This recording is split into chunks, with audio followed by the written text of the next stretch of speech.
शब्द भय और पीड़ा से भरा हुआ। बैठो बैठो बैठो बैठो बैठो बैठो बैठो आराम से बैठो। हाँ मॉर्निंग दोस्तों, अस्सलाम वालेकुम, सबक है।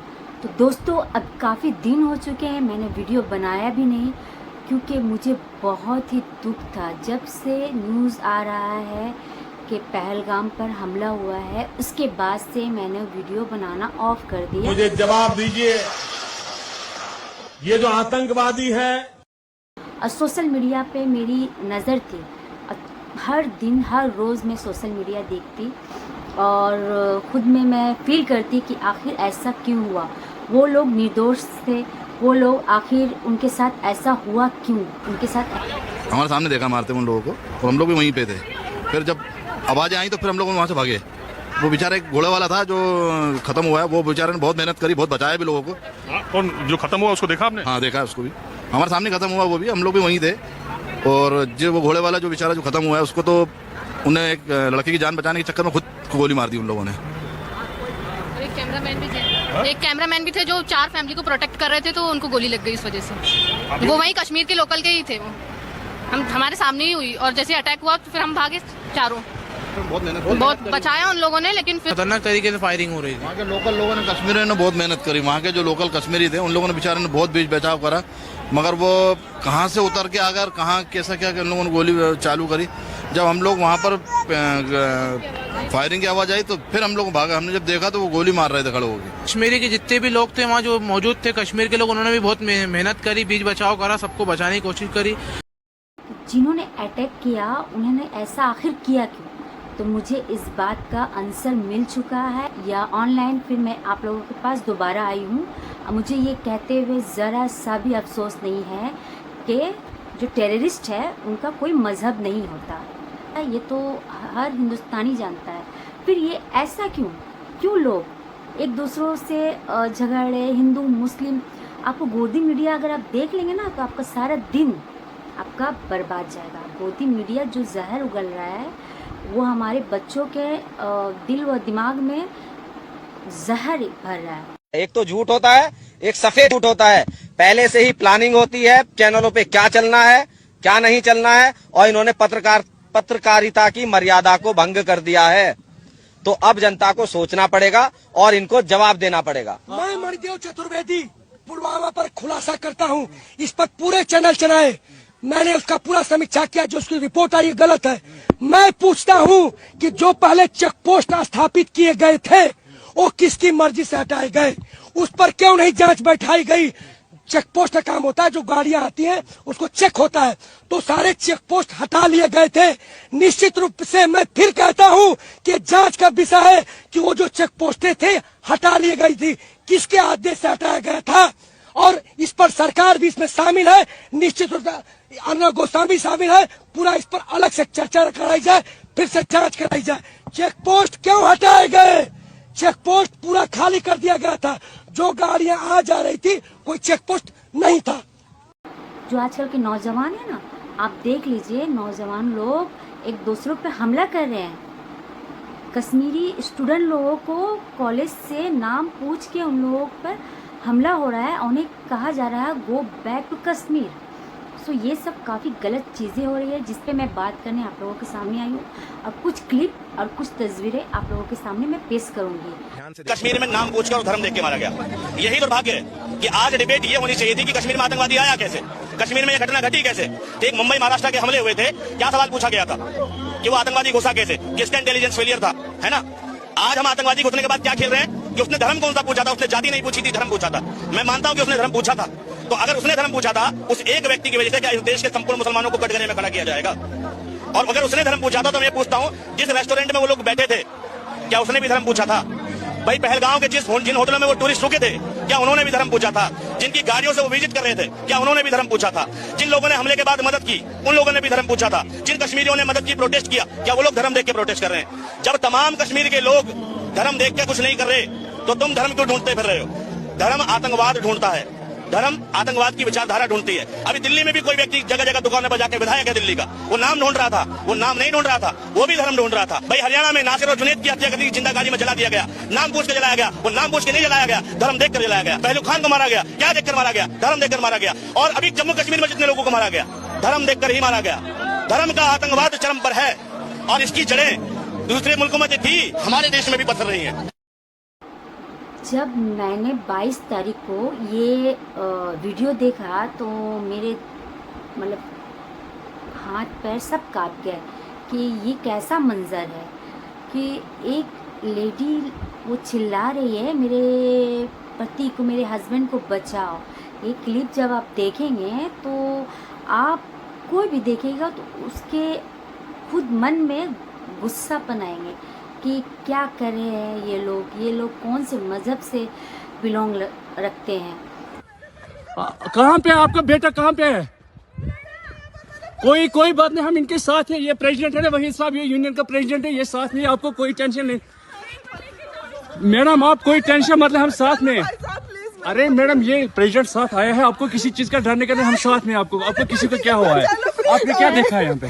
आपने आप बोले ना मुझे क्या बोलते भेलपुरी खाने से मेरा पति साइड में था, एक इंसान है उसने उसको गोली मार दी यहाँ पे। उसने बोला कि सब है प्रेसिडेंट, आप टेंशन मत लो, मेरे पति का बच्चा लो, हम बचा देगा, कोई बात नहीं भाई। तो फोन दब सिमन युवा डिजाइन किया है, ठीक है हम बचा देंगे ना, आप टेंशन मत। Okay don't worry you okay you need a water sir? we'll manage. Just ask for help. Okay, you first you give the help water, drop of water, take a drop of water sir please. और तो और गोदी media ने तो मोदी को भगवान बना के रखा है। कहा जा रहा है कि अरब का मीटिंग छोड़ के हमारे मोदी इंडिया को बचाने आ गए हैं, टेररिस्ट से मुकाबला करने आ गए। लेकिन क्या हुआ, दूसरे ही दिन मोदी चले गए बिहार, वहाँ करने लगे रैली और वहाँ से भाषण देने लगे। मोदी जी आपके भाषण है, आप अपने पास रखिए। ये पूरा का पूरा इंटेलिजेंस फेलियर है। लेकिन सवाल अभी भी सरकार से जिंदा है कि जब आतंकवादियों की गोलियां चल रही थी तब इंटेलिजेंस कहां थी? वो बॉर्डर सिक्योरिटी कहां थी जिस पर हमें गर्व था? वो गरज कहां थी जिस पर कहा गया था कि कोई भी असुरक्षित नहीं रहेगा? सच ये है कि लोग मारे गए दावे के बाद, आश्वासन के बाद, और हम और आप प्रेस कॉन्फ्रेंस, टीवी डिबेट, सरकारी बयान, पाकिस्तान, हिंदुस्तान, हिंदू मुसलमान में फंसकर खत्म हो गए। सरकार नहीं संभाल पाई, ये सच है। और अगर संभाला होता तो ये लोग जिंदा होते। ये बच्चा, छोटा सा बच्चा, इससे सवाल पूछा गया कि सरकार को लेकर आप क्या सोचते हैं? कह रहा कौन सरकार? सरकार को तो कुछ पता ही नहीं है। वो 7-8 साल का बच्चा कह रहा है कि सरकार को कुछ नहीं पता था। वो कह रहा है कि नीचे आर्मी बेस कैंप है। 7 साल का बच्चा ये सुझाव दे रहा है कि ऊपर 3-4 फौजी कम से कम रखने चाहिए थे। वो कह रहा है कि 2 आतंकवादी आकर इतने लोगों को मार गए। अगर 2-4 फौजी होते तो शायद ये सब नहीं होता, बच जाते लोग, जिंदा होते। पुलवामा का हमला हुआ था ना, आप कटोरा लेकर निकल पड़े थे भीख मांगने कि हमारे नौजवानों के लिए हमें वोट दे दीजिए। अब ऐसा मत कीजिए कि अब पहलगाम के लिए आप निकल जाए कटोरा लेके और कहे कि हमारे नौजवानों के लिए, हमारे देशवासियों जो मरे हैं 26, उनके लिए हमें भीख दे दीजिए, वोट दे दीजिए। सो ऐसा ही तो लगता है, क्योंकि अगर आपके दिल में ज़रा सा भी संपत्ति होती तो आप बिहार नहीं चले जाते रैलियों को। आप आते, कश्मीर आते, कश्मीर के आवाम जो पीड़ित लोग हैं उनसे बात करते, उनका दुख दर्द समझते। लेकिन आपको तो पड़ी है अपनी सत्ता के लालच की, तो आप क्यों आएंगे? और आप लोग को तो गोदी मीडिया प्रोटेस्ट करने के लिए खड़े हैं। आप देखिए बड़ी बड़ी बातें, आप गोदी मीडिया देखिए, खून खौलाइए। ये वीडियो मेरा बहुत ही लंबा होगा, क्योंकि ये मैं जो 22 तारीख से लेके अभी 8 दिन हो गए हैं, मैं एक एक चीज़ देख के इस पर मैं गौर कर रही हूँ। और ये एक तरह का स्ट्राइक है, ये है मेरा स्ट्राइक। अब कुछ लोगों को पसंद आई, नहीं है, मुझे उससे कुछ मतलब नहीं है। कुछ लोग कहेंगे कि तुम मुस्लिम हो इसलिए प्रोटेक्ट करियो, ऐसी बात नहीं। अब जाइए कश्मीर और उन लोग, जिन लोगों के होटल बंद हो चुके हैं, जिन लोगों के कारोबार बंद हो चुके हैं, उनसे पूछिए। जिन लोगों को खाना नहीं मिल रहा है उनसे पूछिए उनके पेट पर क्या लात पड़ा है। पहलगाम में जो आतंकी हमला हुआ था उसमें मीडिया मुसलमानों को टारगेट कर रही है, लेकिन मीडिया ये नहीं दिखाएगी कश्मीर के मुसलमानों ने अपने घर खोल दिए, उनके लिए खाना दिया था। और दूसरी वीडियो ये देखो, उनके लिए बस करी थी, खाने की व्यवस्था करी थी, पानी की व्यवस्था करी। ये कश्मीर का मुसलमान है यार, ये भी तो सच्चाई दिखा दो। अगर मैं कुछ बिजनेस करती हूँ और मेरा बिजनेस ठप हो जाता है और मुझसे मेरा घर चलता है तो मेरे बच्चों पर क्या गुजरेगी वो पूछिए कश्मीर लोगों से। तो कोई क्यों टेररिस्ट का साथ देंगे, कोई क्यों अपने पेट पर लात मारने जाएंगे। अब मैं पाकिस्तान की भी साइड नहीं ले रही हूँ। पाकिस्तान कौन होता है? पाकिस्तान तो इंडिया के पैरों की धूल नहीं है। पाकिस्तान इंडिया के पैरों की धूल नहीं है। अब मुझ पर ये लानत मत आप लोग ये कर देंगे कि ये तो मुसलमान है तो पाकिस्तान की साइड ले रही है। ये कोई पाकिस्तान की साइड की बात नहीं, ये बात है इंसानियत की। उन्होंने उन पर हमला किया था कि आप ये हमारे मेहमान हैं, इन पर क्यों आप ऐसा ये कर रहे हो, हमला कर रहे हो। मरे हैं सभी तो मरे हैं सभी, क्या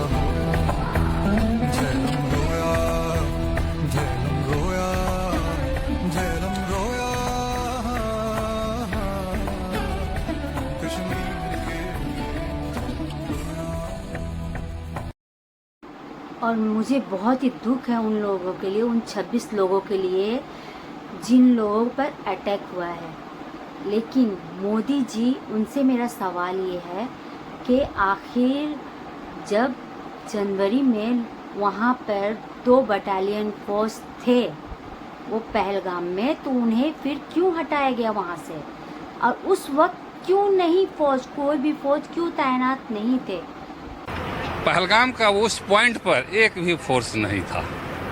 मैं जब पहले गया उसको देख, कितना बड़ा ग्राउंड को, तो बोले बाप, इतना बड़ा ग्राउंड, इतने पर्यटक, एक भी फोर्स नहीं था। ये एक चीज हमें। और रास्ते में रास्ता कहाँ है? रास्ता घोड़ा पर चढ़े, उसी घोड़े पैदल के रास्ते में थे, सारे फोर्स रास्ते में थे, लेकिन उस पॉइंट पर नहीं थे एक भी फोर्स।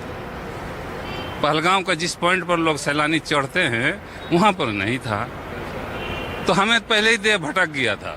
तो चलो चलो, तो ये बोला कि हम जीप पर चढ़े, हम जल्दी चढ़ करके आओ चलो, क्योंकि हम जान, हाँ, अंदर से मेरा उठ गया था कि ये खेत में फोर्स है, रोड में फोर्स है, लेकिन उस स्पॉट, बहुत बड़ा स्पॉट है वो, उस स्पॉट पर एक भी फोर्स नहीं था। तो मैं यही चाहूंगा कि कम से कम वहां जाए तो वहां एक बेस कैंप होना जरूरी था, क्योंकि वहां लाखों आदमी जा रहे हैं, हजारों आदमी जा रहे हैं, लेकिन बेस कैंप पर एक भी फोर्स नहीं था। रहता तो आज ये घटना नहीं हो सकती थी।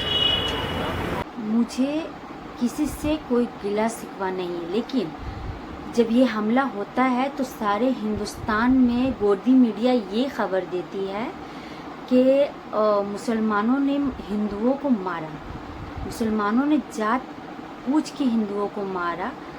ये जो फर्स्ट डे, ये 22 तारीख की खबर, 23 तारीख तक ये न्यूज़ चलती है, पूरा हिंदुस्तान गुस्से में है उस वक्त, और जगह जगह दंगे फसाद भी होते हैं कुछ जगह। लेकिन आहिस्ता आहिस्ता जो लोग 26 लोग जो जिनको टारगेट किया गया, उनके परिवार जब सामने आए, सोशल मीडिया में आए, तो अब जाके मामला थोड़ा ठंडा हो रहा है। और उन लोगों ने ये बयान दिया कि कश्मीरी जो आवाम है वहाँ के, वो लोग काफ़ी हेल्पफुल थे।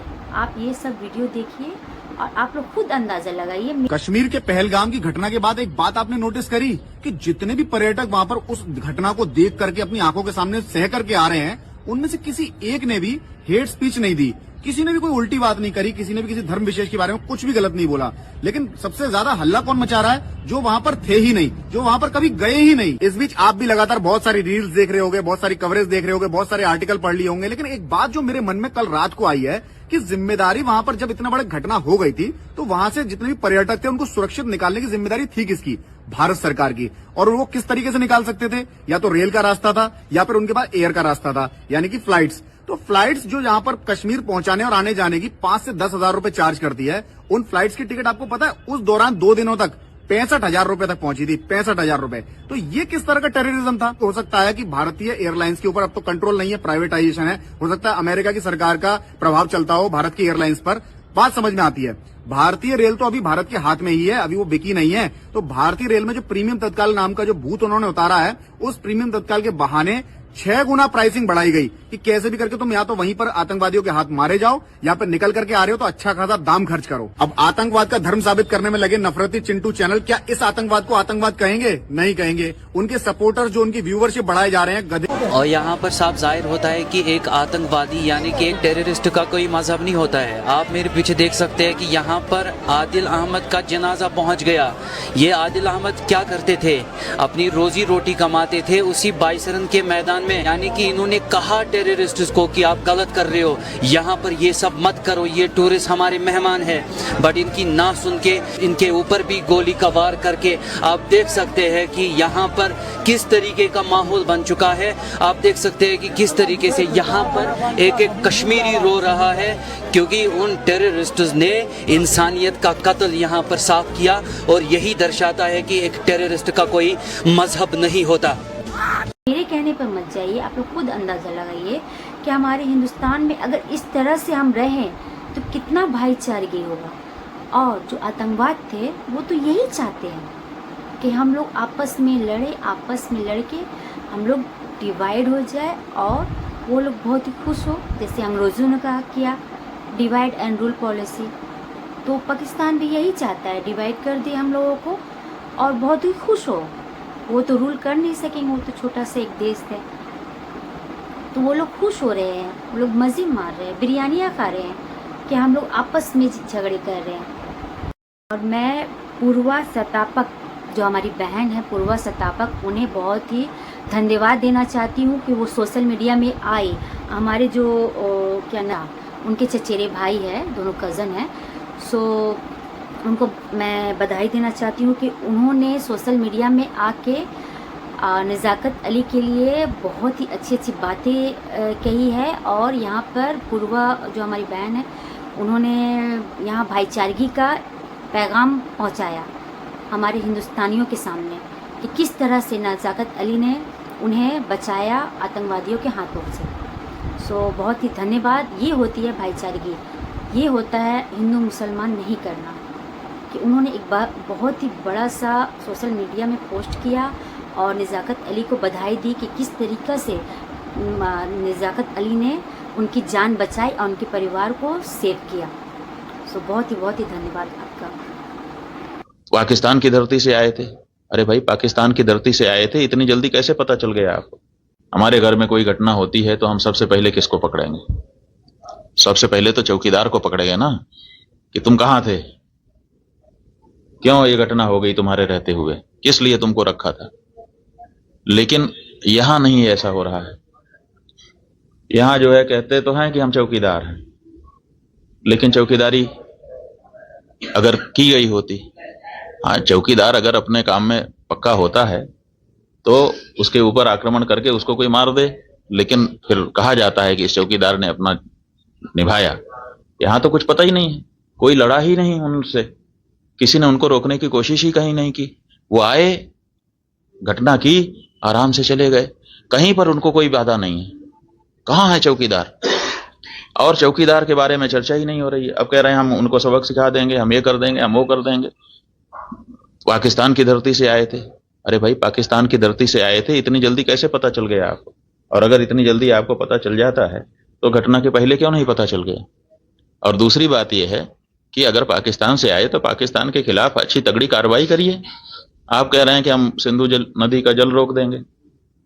आपके पास जल को रोकने या उसको डाइवर्ट करके अपने ही देश में रख लेने का कोई उपाय ही नहीं है। हमने विशेषज्ञों से पूछा कि अगर हम सिंधु नदी का जल पाकिस्तान में जाने से रोकना चाहते हैं तो हमारे पास क्या व्यवस्था है? उन्होंने कहा हमारे पास कोई व्यवस्था नहीं है। अगर हम आज से शुरू करें कि ऐसी व्यवस्था हम बना लें तो पैसा कितना लगेगा वो तो अभी पूछिए ही मत। अगर पैसा पर्याप्त दे दिया जाए, पैसे के कारण एक दिन भी काम ना रुके, तब भी 20 साल लगेगा, तब हम सिंधु नदी का जल रोक पाएंगे। तो ऐसी परिस्थिति में हम ये कह दे रहे हैं कि हम सिंधु नदी का जल रोक लेंगे। और टेलीविजन के एंकर हमने सुना वो कह रहे थे बूंद बूंद के लिए तरसेगा पाकिस्तान, एक गिलास शुद्ध पानी नहीं मिल पाएगा, खेती नष्ट हो जाएगी, बिजली नष्ट हो जाएगी, ये हो जाएगा, वो हो जाएगा। गजब बता रहे थे, ऐसा लग रहा था कि जैसे प्यास तो लग ही गई पाकिस्तान को अब। और इधर विशेषज्ञ बता रहे हैं कि हमारे पास पानी को रोक लेने का कोई उपाय ही नहीं है। और जो हमारे नेता लोग हैं, उनसे रिक्वेस्ट है प्लीज़ इस चीज़ पे राजनीति ना करें। और जितने लोग हमारे 26 जो लोग पे आतंकवादियों ने टारगेट किए हैं, वो लोग तो कभी सोशल मीडिया में आके वो लोग तो भाईचारगी का ही पैगाम दे रहे हैं। उन्होंने तो एक बार भी नहीं कहा कि ये हिंदू और मुस्लिम की बात थी। लेकिन जो हमारे खासकर नेता लोग हैं, वो लोग भड़काऊ भाषण दे रहे हैं। हमारे एरिया में भी बहुत, जहाँ हम रहते हैं उसके पास में भी बहुत सारे झगड़े हो रहे हैं। हिंदू मुसलमान नाम पूछा जा रहा है सबसे पहले, फिर टारगेट किया जा रहा है। आपको उसकी क्लिपें भी मैं आपको दिखाऊंगी। कोलकाता अंतर्गत चीतपुर पुलिस थाने में इस वक्त एक मामला पेश आया है। बताया जा रहा है कि कोलकाता अंतर्गत चीतपुर में एक सांप्रदायिक हिंसा का मामला सामने आया है। आरोप के मुताबिक या जानकारी के मुताबिक 3 मुस्लिम युवा स्कूटी में बैठकर 7 टैंक की तरफ से डिलीवरी को जा रहे थे। बताया ये भी जा रहा है कि कुछ लोग उन्हें रोकते हैं, उनसे उनका धर्म पूछने की कोशिश करते हैं, और उसके बाद जब पता चलता है कि उनका धर्म इस्लाम है, वो मुस्लिम है, तो उन्हें पीटा जाता है। ऐसा जानकारी के मुताबिक, ऐसी अब तक जानकारी मिली। अगर मैं झूठ कह रही हूँ तो सच कौन कह रहा हूँ? कुछ लोग कहें कि मैं झूठ कह रही हूँ, झूठ फैला रही हूँ, कह सकते हैं। लेकिन मैं ये कहूँगी कि पाकिस्तान हमारे सामने कुछ नहीं है। पाकिस्तान के लिए हम हिंदुस्तानियों को प्लीज़ कोई टारगेट ना करे, और हम लोग एक साथ भाईचारगी से रहें। और क्या कहूँ मैं, और आप लोगों से इसी के साथ इजाज़त लेती हूँ। अल्लाह हाफिज़, बाय बाय।